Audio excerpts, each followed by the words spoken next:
Buenos días. Buenos días, profe. Buenos días, también.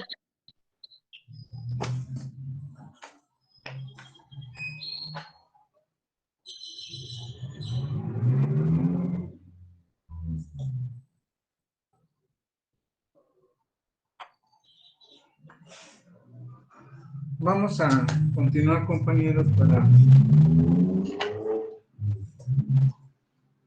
terminar con lo que son los artículos constitucionales relacionados o vinculados con nuestro Código Nacional.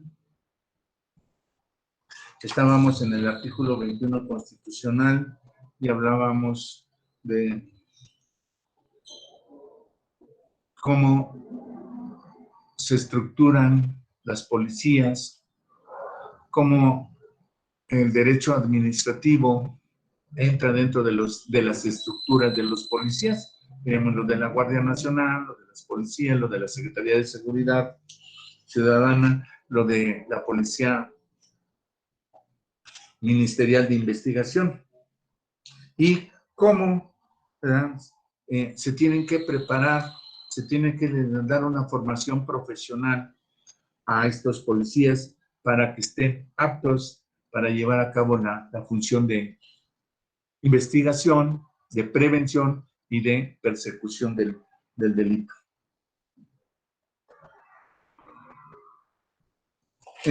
Vamos a ver, estábamos en el inciso E.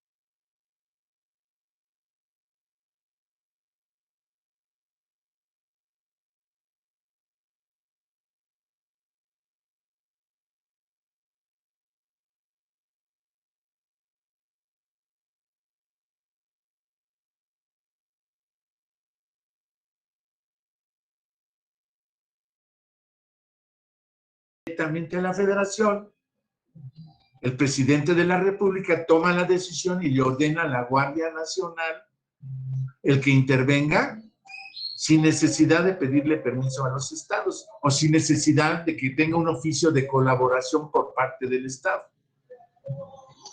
Tenemos los casos del narcotráfico. En materia de narcotráfico, ¿verdad?, el presidente de la República toma las decisiones directas y ordena dónde va a actuar la Guardia Nacional. Pero cuando se trata de situaciones del fuero común, el Estado que se ve afectado tiene que coordinarse y solicitar el apoyo a la Federación. En este caso solicita la intervención de la Guardia Nacional. Esto sucede cuando la problemática jurídica y social excede, está fuera del control de la policía del Estado. Ahí es donde el gobernador de ese estado tiene que solicitar el apoyo de la Guardia Nacional cuando excede de sus capacidades.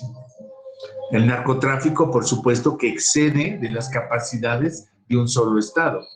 Por eso interviene, por orden del presidente, interviene la Guardia Nacional sin necesidad, repito, de algún oficio de solicitud por parte del gobernador del estado donde está esa problemática.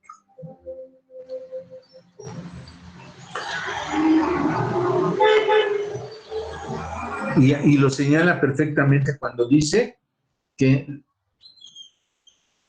la coordinación y colaboración con las entidades federativas y municipios, así como la salvaguarda de los bienes y recursos.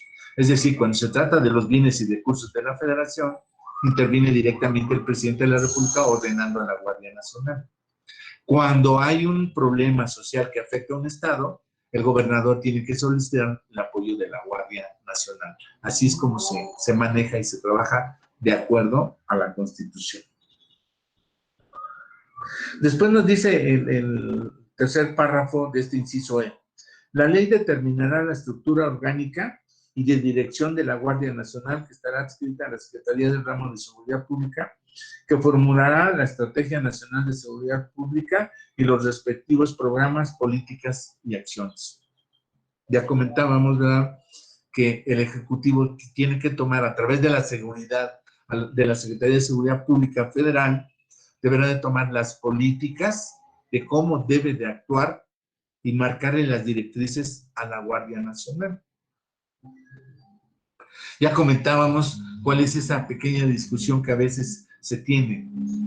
Se supone que la Guardia Nacional es una policía civil, no militar.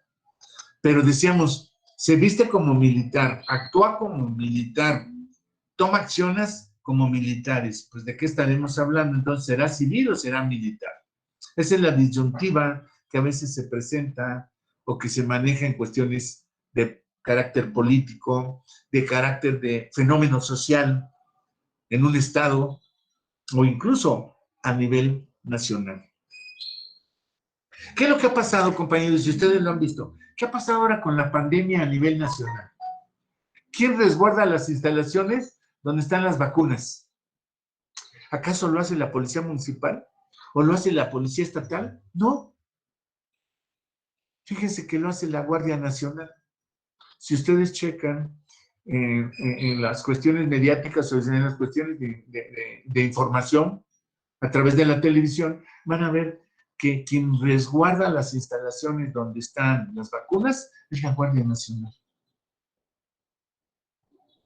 Esta situación, ¿por qué? Por políticas de seguridad nacional.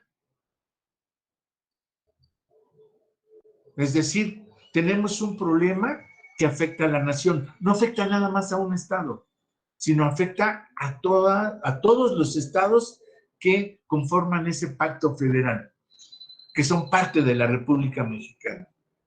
Y les repito, este es un ejemplo ahorita actual. Chequen ustedes a través de los medios de información quién cuida las instalaciones y quién cuida el orden y quién cuida el que se lleve a cabo la vacunación. Es la Guardia Nacional. Precisamente bajo esas políticas que marca el Ejecutivo a través de su Secretaría de Seguridad Pública Federal. Es un ejemplo claro de los programas y políticas y acciones de la Guardia Nacional. Por último, tenemos el último párrafo que dice: la formación y el desempeño de los integrantes de la Guardia Nacional y de las demás instituciones policiales se regirán por una doctrina policial fundada en el servicio a la sociedad, la disciplina, el respeto a los derechos humanos, al imperio de la ley, al mando superior y en lo conducente a la perspectiva de género. Esto implica, compañeros,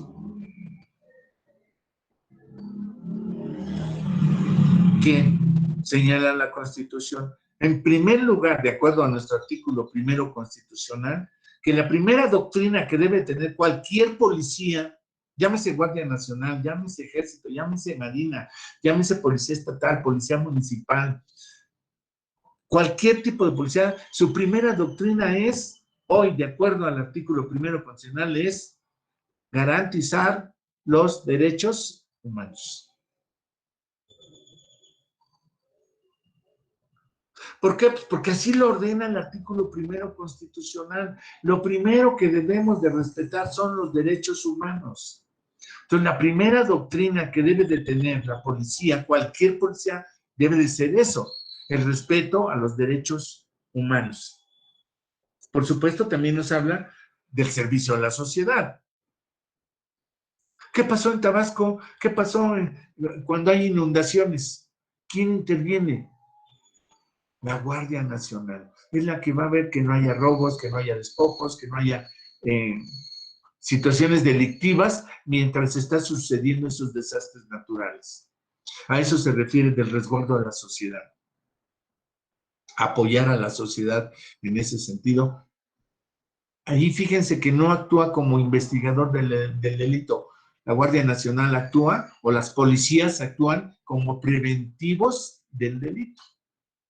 Esos son los programas de política y las acciones que debe llevar el Estado para resguardar a la sociedad, para sus bienes, el patrimonio, la seguridad pública, la seguridad social, la paz social. Entonces, aquí está constitucionalmente el por qué las policías actúan a veces preventivamente. Aquí no es cuestión de, pues yo soy ministerial, yo soy estatal, yo soy municipal. No, deben de coordinarse de tal manera que den protección a la sociedad, siempre con respeto a los derechos humanos. A eso es a lo que se refiere este párrafo. Bien, entonces, damos por terminado este artículo 21 constitucional, compañeros, y vamos a iniciar el artículo 22 constitucional. Dice prohibición de penas de muerte, mutilación, infamia. Artículo 22. Quedan prohibidas las penas de muerte, de mutilación, de infamia, la marca, los azotes, los palos, el tormento de cualquier especie, la multa excesiva, la confiscación de bienes y cualesquiera otras penas inusitadas y trascendentales. Toda pena deberá ser proporcional al delito que sancione y al bien jurídico protegido. Yo creo que aquí podemos sacar 3 puntos importantes de este párrafo. El primer punto importante sería, no tenemos nosotros pena de muerte. Hay otros estados, Estados Unidos, en Europa, que tengan la pena de muerte como pena de un delito. Estamos hablando de la pena de un delito. En Estados Unidos, lo más frecuente que se da es la pena de muerte cuando se matan policías o cuando se afecta a la seguridad nacional de Estados Unidos. Pueden determinar la pena de muerte. Nosotros no. Nosotros recuerden que somos un país pacífico, que somos un país de derechos humanos y por eso nosotros aquí en la República Mexicana no se aplica la pena de muerte. Está prohibida por el artículo 22 constitucional. Podrá haber una pena, ¿verdad?, en la cual se determine que toda tu vida vas a estar preso, lo que se llama cadena perpetua, pero no la muerte. Pero fíjense cómo también aquí nos hablan de los aspectos de infamia, de mutilación, la marca, los azotes, los palos. Como ustedes saben, en algunos países, por medio de las noticias, nos damos cuenta que en algunos países árabes, por ejemplo, permiten la infamia a las mujeres, la cuestión de género. Allí está muy sancionada la cuestión de la infamia, la cuestión de la mutilación. En nuestro país está prohibido eso. Y precisamente el otro punto que lo hace importante aquí, que les digo, es que dice, toda pena deberá ser proporcional al delito que sancione y al bien jurídico afectado. Ahí está la situación que hemos comentado. Los jueces deben al individualizar la pena, los jueces deben de tomar en cuenta la gravedad del delito y la peligrosidad del sujeto para imponer una pena entre el mínimo y el máximo que señala la ley penal para el delito. Ahí es donde hay congruencia, debe de haber congruencia entre el delito que cometí y la pena que me están imponiendo. El tercer punto, precisamente, primer punto, no hay pena de muerte, no hay mutilación, infamia y todo. Segundo punto, la pena debe ser proporcional al delito. Y tercer punto, ¿a qué le llamamos nosotros, compañeros?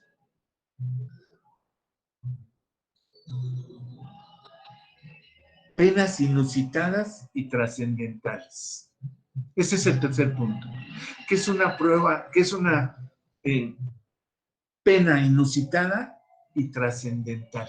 ¿A qué le llamamos? Primero, inusitada, que no se puede crear de momento.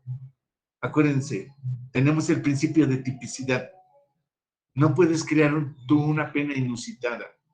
Es decir, que la puedas crear de momento o que la puedas crear para un grupo. No, no se puede. Sería esa pena así de momento. Por eso le llaman inusitada. No está en nuestro código. ¿Cómo la vas a aplicar? Y por lo que hace a lo de trascendente, significa que no puede ir más allá de mi persona. Si yo cometí el delito, me debes de sancionar a mí, no a mi familia, no a mis hijos, no a mis parientes. Me debes de sancionar a mí. No puede trascender esa pena de lo que yo hice. A eso se refiere esta trascendencia de la pena, ¿no? Ah, ok, se murió, pues ve por sus hijos porque alguien tiene que pagar, ¿no? La pena no puede trascender. La pena es exclusivamente para mí. Yo debo de responder por mis conductas delictivas, pero no puede trascender a mi familia. Aquí hay veces, compañeros, si podríamos poner un ejemplo donde a veces se hace trascendente, un poco complicado, pero imagínense en una sociedad mercantil, es decir, una empresa donde son varios accionistas, y uno de ellos comete un delito de fraude fiscal. Aquí el problema se viene, ok, tú cometiste, pero tú eres accionista, perteneces a una empresa. Tu empresa debe de responder por tus delitos. Fíjense, ahí tendríamos un conflicto y tendríamos que ver que, espérate, no puede trascender la pena. Si yo soy accionista de una empresa, yo cometí los delitos y quítame la parte que me corresponde de la empresa, porque mis demás compañeros asociados, es decir, los otros accionistas, no sabían lo que yo estaba haciendo. No puedes cerrar la empresa porque yo cometí delitos. Ahí es donde vemos la trascendencia de la pena. Y por supuesto que se han presentado situaciones de esa naturaleza donde quieren cerrar la empresa o quieren que pague la empresa por los delitos que yo cometí. Ahí podríamos irnos al amparo, ¿verdad? Y decir, espérate, no puede trascender. Si él cometió un fraude, pues vámonos sobre su parte de las acciones para la reparación del daño. Pero que tú quieras cerrar la empresa o que la empresa pague por lo que él hizo, pues nos vamos a pelear porque me estás trascendiendo la pena. La pena debe ser exclusiva para el sujeto que cometió el delito. A eso se refiere esa pena inusitada o pena trascendental, ¿verdad? Mucho menos, todos lo sabemos, que no, en México, en la República Mexicana, no tenemos la pena de muerte, ¿verdad? Como en otros estados, y aquí lo vemos bien reflejado, en Estados Unidos sí hay pena de muerte. Entonces, esa es una política nacional porque somos un país pacifista, un país que cree en los derechos humanos y que considera que con el hecho de matar a una persona no vamos a solucionar un problema de carácter de política criminal. Después dice la fracción el párrafo segundo de este artículo 22. No se considerará confiscación la aplicación de bienes de una persona cuando sea decretada para el pago de multas o impuestos, ni cuando la decrete la autoridad judicial para el pago de responsabilidad civil derivada de la comisión de un delito. Tampoco se considerará confiscación el decomiso que ordene la autoridad judicial de los bienes en caso de enriquecimiento ilícito en los términos del artículo 109. La aplicación a favor del Estado de bienes asegurados que causen abandono en los términos de las disposiciones aplicables y de aquellos bienes cuyo dominio se declare extinto en sentencia. ¿Qué podemos deducir de esto? En primer lugar, fíjense que habla de 3 aspectos penales, por lo que hace la referencia a nuestra materia. Aquí puede ser una materia administrativa de confiscación de bienes, puede ser una materia mercantil, pero por lo que hace a nuestra área penal, son 3 situaciones que se presentan: la confiscación, el decomiso y el aseguramiento de bienes. Hoy ustedes saben que hay una ley que se llama extinción de dominio. Esta extinción de dominio se refiere a cuando tú cometes un delito, utilizas una casa, utilizas un carro, utilizas maquinaria, utilizas algo que es tuyo para cometer un delito, se puede hacer la extinción de ese derecho. ¿Cuál es el punto primero para esa extinción? Primero, el aseguramiento de los bienes. Te aseguro el arma, te aseguro el vehículo, te aseguro tu empresa, te aseguro tu maquinaria. El primer punto es el aseguramiento. Y el Ministerio Público puede hacer el aseguramiento, y eso se llama aseguramiento provisional ministerial. Cuando el Ministerio Público ejercita acción penal ante el juez, le pone a disposición todos los bienes que aseguró. Y entonces pasa a ser un aseguramiento judicial, ya determinado ahora por un juez. Bueno, pues ese aseguramiento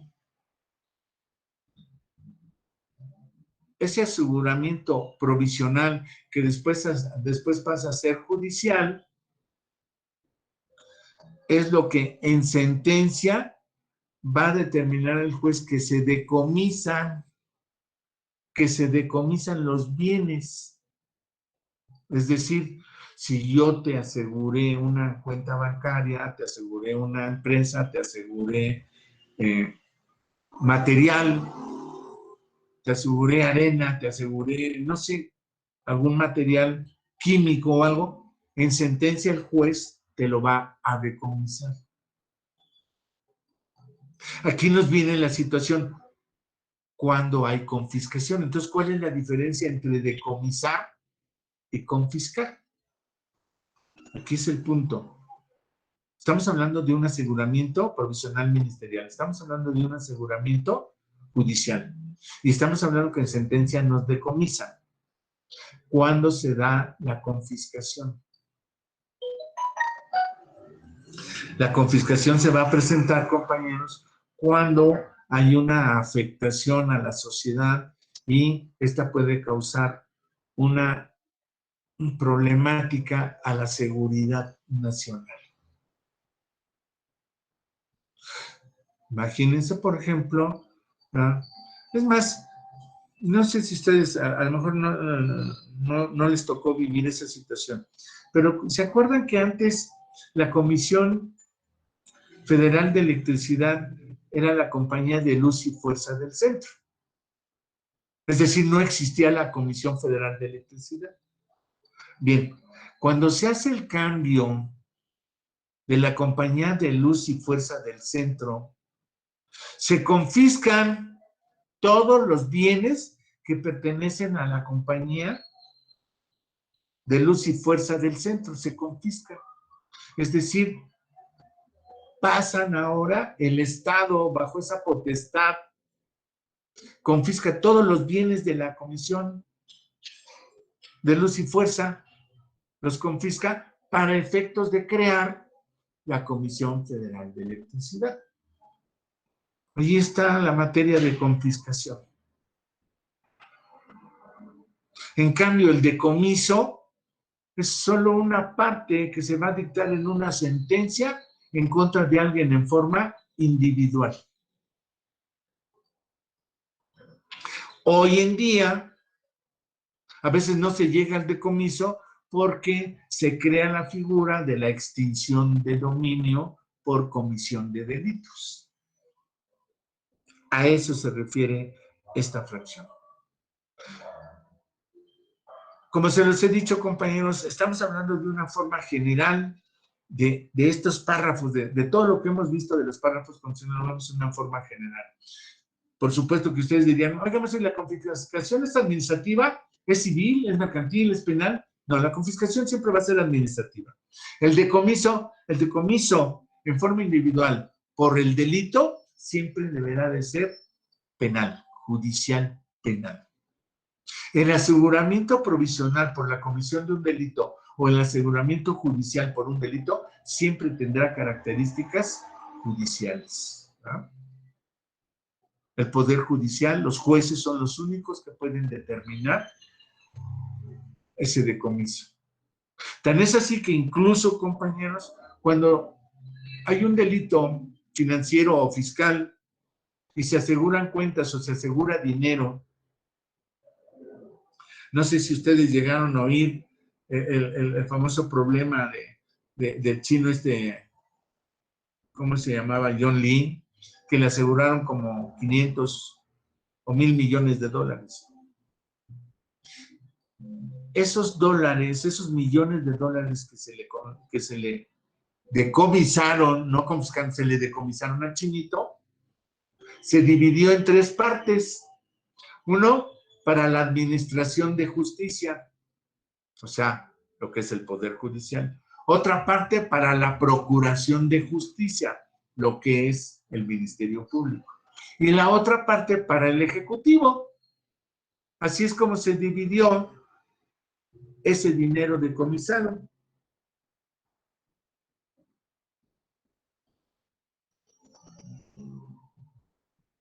Por eso dice, dentro de lo que es el requisimiento ilícito, los bienes se aplicarán a favor del Estado, precisamente porque como se decomisa, entonces se llega a un acuerdo y dicen, oye, pues vamos a compartirlo. Si decomisé dinero, si decomisé una casa, si decomisé armamento, bueno, pues el armamento pues lo vamos a poner a disposición del ejército. La casa, pues la vamos a poner a disposición de Hacienda para que después la remate y podamos sacar dinero de esa casa y se aplique al Estado. Y en el caso que lo estoy poniendo de cuando es dinero, se aplica para la administración de justicia, para la procuración de justicia y parte para el ejecutivo, ya sea estatal o ya sea federal. Dice el siguiente párrafo del artículo 22. La acción de extinción de dominio, que es, les repito que es una nueva ley que se acaba de crear hará unos 8 o 10 años. La acción de extinción de dominio se ejercitará por el Ministerio Público a través de un procedimiento jurisdiccional de naturaleza civil y autónomo del penal. Las autoridades competentes de los distintos órdenes de gobierno le prestarán auxilio en el cumplimiento de esta función. La ley establecerá los mecanismos para que las autoridades administren los bienes sujetos al proceso de extinción de dominio, incluidos sus productos, rendimientos, frutos y accesorios, para que la autoridad lleve a cabo su disposición, uso, usufructo, enajenación y monetización, atendiendo al interés público y defina con criterios de oportunidad del destino y, en su caso, la destrucción de los mismos.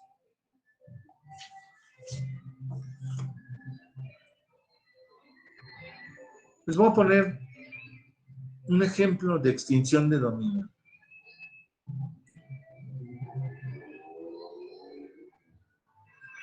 De acuerdo a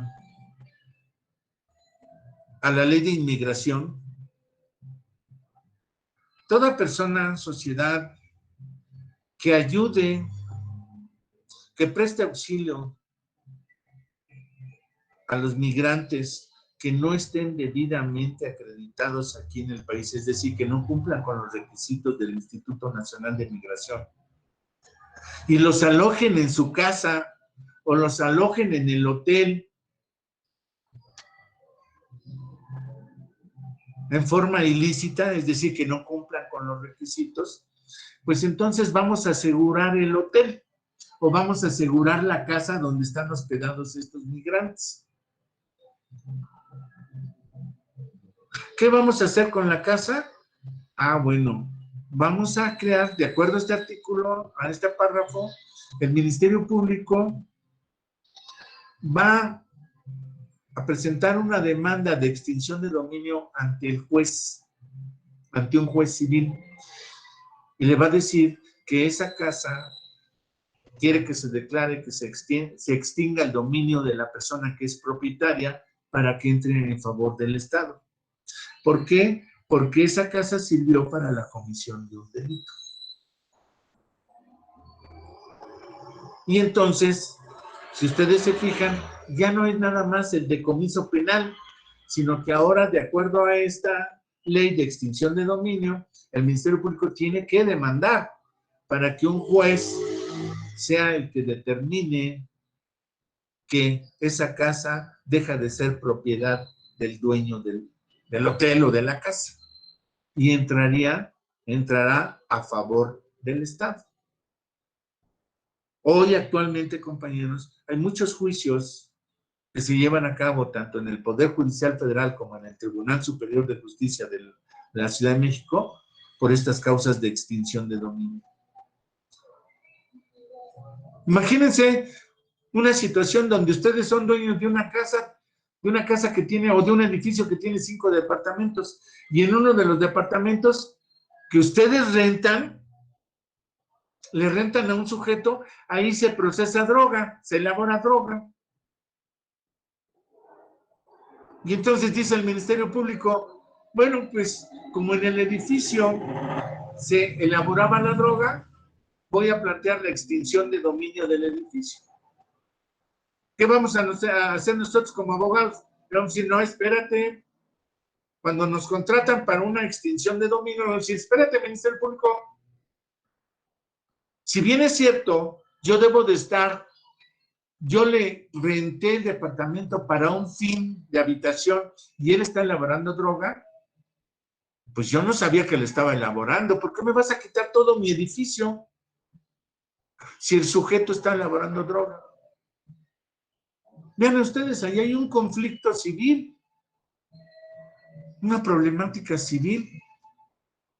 Se cometió el delito, ahí se elaboraba droga y el Ministerio Público quiere hacer una extinción de dominio de todo el edificio. No, pues espérate, Ministerio Público, en primer lugar yo lo estoy rentando, en segundo lugar yo no sé lo que está haciendo el sujeto dentro del departamento. Si bien es cierto, está actuando ilícitamente al hacer drogas y yo se lo renté para casa habitación, pues yo no tengo por qué estar viendo qué hace, si duerme o no duerme, si está procesando droga. Entonces ahí hay un conflicto civil donde tendríamos que decirle al Ministerio Público, ya en la demanda que presenta ante el juez de extinción de dominio, pues que no procede la extensión de dominio toda vez que ese departamento era rentado y yo desconocía las causas o desconocía que se elaborara ahí droga. Ven, se presentan diferentes situaciones conforme a este párrafo que habla de la extinción de dominio. Dice el siguiente párrafo. Será procedente sobre bienes de carácter patrimonial cuya legítima procedencia no pueda acreditarse y se encuentran relacionadas con las investigaciones derivadas de hechos de corrupción, encubrimiento, delitos cometidos por servidores públicos, delincuencia organizada, robo de vehículos, recursos de procedencia ilícita, delitos contra la salud, secuestro, extorsión, trata de personas y delitos en materia de hidrocarburos, petrolíferos y petroquímicos.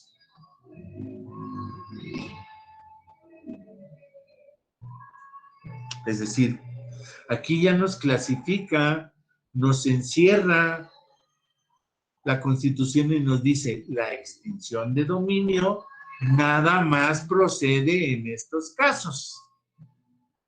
Y nos los enumera. Hechos de corrupción, 1.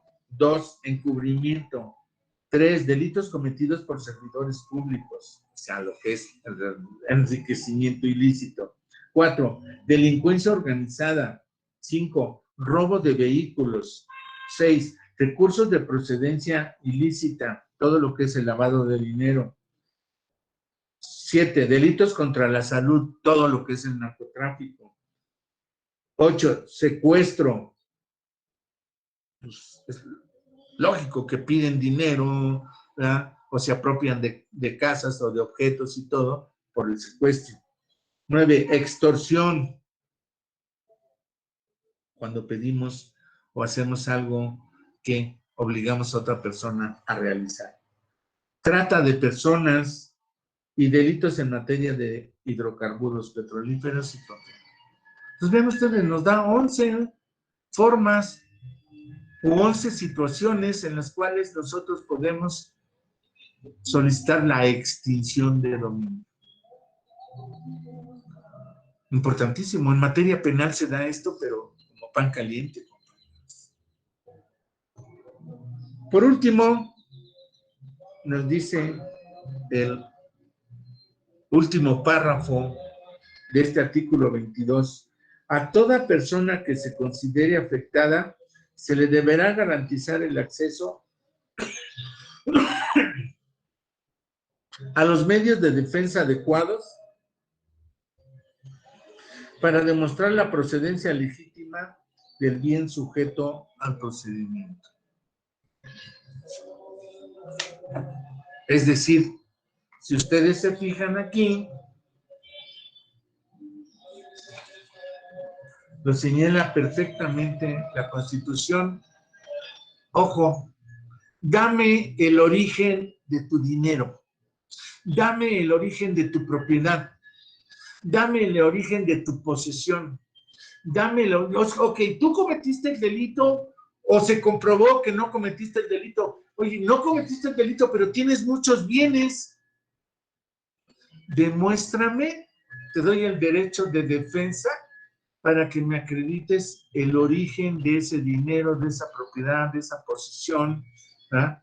Que puedas argumentar lo que estamos diciendo del edificio. Espérate, el edificio es mío. ¿Por qué me lo vas a quitar si es mío? Te voy a acreditar el origen del edificio. Mira, yo lo gané, o es mío porque me lo dejó mi papá o mi abuelo, me lo dejó. Aquí está el testamento. O aquí está el juicio donde yo lo gané, yo soy heredero de ese edificio. Sí, yo no tenía dinero para construirlo, pero me lo dejaron en herencia. Ahí estoy demostrando yo el origen y procedencia de ese bien inmueble, de ese dinero que me dejaron. Oye, si tú eres obrero, ¿de dónde sacas 3 millones de pesos? Ah, me los dejaron en herencia. Pero, o sea, acuérdense que hoy actualmente, compañeros, ustedes han oído hablar de la UIF, la Unidad de Inteligencia Financiera. Bueno, pues la Unidad de Inteligencia Financiera a eso se dedican, a bloquear, a congelar, ¿verdad? Cuentas bancarias, propiedades y todo. Pero tiene que darte el derecho de defensa. Sí, llega y te dice, ¿sabes qué? Este dinero no me lo acreditas, por lo tanto, lo congelo, lo bloqueo y doy una orden de que no se pueda mover tu dinero. Pero tienes el derecho de defensa. Artículo 22 constitucional. Te hago de tu conocimiento que tu cuenta bancaria quedó bloqueada. ¿Qué le acaba de pasar? Acaban de sacar la noticia que detuvieron ayer a la líder de los comerciantes del centro. Lo primero que anunciaron fue que la UIF había bloqueado, congelado sus cuentas bancarias. Se lo tienen que hacer de su conocimiento para que ella tenga el derecho de defensa y pueda decir, espérate, estas cuentas bancarias, yo tengo este dinero, no porque ande extorsionando, no porque ande robando, este dinero pertenece a toda la asociación donde yo pertenezco, a la cual yo dirijo. Y mira, fulanito de tal aporta tanto y todo. Claro, la están acusando de que hay una aportación, de que obligaba, están acusando de extorsión, de que obligaba a los comerciantes a darles dinero. Eso es extorsión. Pero de acuerdo al artículo 22, el delito de extorsión sí puede entrar la extinción de dominio. Pero no obstante, te doy tu derecho de defensa. Acredítame el origen de ese dinero. Te doy oportunidad, te doy ese derecho de defensa a que me acredite el origen de ese dinero. Hoy en día, compañeros, todo el aspecto fiscal penal, todo el aspecto financiero penal, todo el aspecto se refiere a que me acredites el origen del dinero, de las propiedades que tú tienes. A eso se circunscribe toda la problemática fiscal y financiera. Demuéstrame el origen. ¿Cómo es que tú, siendo obrero, tienes una cuenta bancaria de 1 millón de pesos? O sea, ¿qué te dedicas? ¿Cuánto ganas como obrero? A eso vamos a llegar. A eso van dirigidas estas leyes, compañeros. A que nosotros tenemos que acreditar perfectamente cuánto gano, de cuánto dispongo, qué propiedades tengo, y debemos de acreditar el origen de todas esas economías. Dinero, propiedades, posesiones, todo. A eso estamos llegando hoy en día. Por eso el artículo 22 es bien clarísimo, que te den tu derecho de defensa para acreditar el origen de esa economía. Bien, compañeros, pues con este último artículo 22 de la Constitución, damos por terminada todo lo que es el análisis que yo les planteé de los artículos constitucionales relacionados con el área penal, con el Código Nacional de Procedimientos Penales, ¿verdad? ¿Cuál era el objetivo? ¿O cuál es el objetivo? Tener una visión general, ¿verdad?, de nuestras normas constitucionales vinculadas con nuestra materia penal, con nuestro Código Nacional de Procedimientos Penales y con nuestros códigos penales. Ya vimos que tiene una vinculación totalmente, se relaciona en toda su extensión los artículos que hemos visto con nuestra área penal. Y el objetivo, les vuelvo a repetir, es que tuvieran esa visión general de cómo se vincula nuestra Constitución con nuestra materia penal.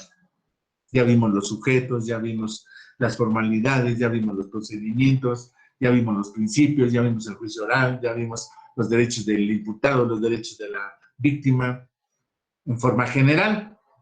¿Qué es lo que vamos a hacer ahora? En la aplicación del delito que ustedes escogieron, vamos a tratar de ir aplicando todo eso ya con las formalidades del procedimiento. El lunes, compañeros, vamos a empezar. Creo que se los he manifestado. Si nosotros hablamos de práctica forense penal, estamos aplicando que vamos a aplicar todo nuestro conocimiento constitucional, procesal, penal, amparo, todo lo vamos a aplicar a nuestra área penal. Ya vimos las cuestiones constitucionales. Pero me interesa, considero, creo que ustedes ya pasaron penal 1, penal 2. Ya podemos hablar de los elementos del tipo y de los elementos del delito. De modo que no esté vinculado con nuestra área penal en la práctica forense penal. Creo que ustedes ya pasaron procesal penal. Por lo tanto, pues vamos a ver los dos aspectos, penal y procesal penal, para ponerlos en práctica.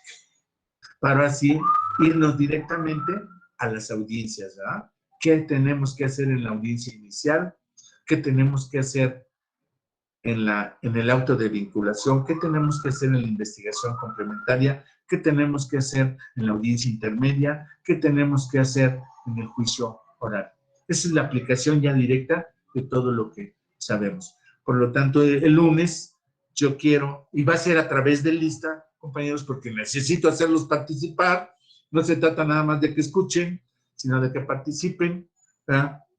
Por lista voy a ir haciendo algunas preguntas respecto a lo que son los elementos del tipo y los elementos del delito, así como algunas cuestiones procesales. Va a ser por lista para poderlos hacer participar y ya se vayan implicando, ya se vayan ustedes metiendo ya directo al delito que ustedes me dieron como su proyecto de investigación. Recuerden que el objetivo de ese proyecto de investigación es que piensen, apliquen ustedes la ley penal y procesal penal como Ministerio Público, la apliquen como defensor y la apliquen también como juez. Desgraciadamente no podemos hacerlo presencial si no lo hubiese hecho por grupos, ¿verdad? Un grupo de, por decirlo así, 8 gentes, a ver qué delito quieren ustedes y cada uno va a participar como perito, como policía, como Ministerio Público, como defensor, como asesor jurídico, como juez. No lo podemos llevar a cabo de esa manera. Por lo tanto, lo vamos a hacer individual, pero pensando en que cada uno dentro del delito que me dio de su proyecto de investigación tiene que actuar como MP, como defensor y como juez. Ese es el objetivo. Aplicar el derecho penal y el derecho procesal penal, aplicarlo en nuestra materia, pero ya con el Código Nacional en la mano. ¿Cómo me aplicas el Código Nacional? Ese es el objetivo por el cual el lunes voy a empezar con lista a preguntar para que participen.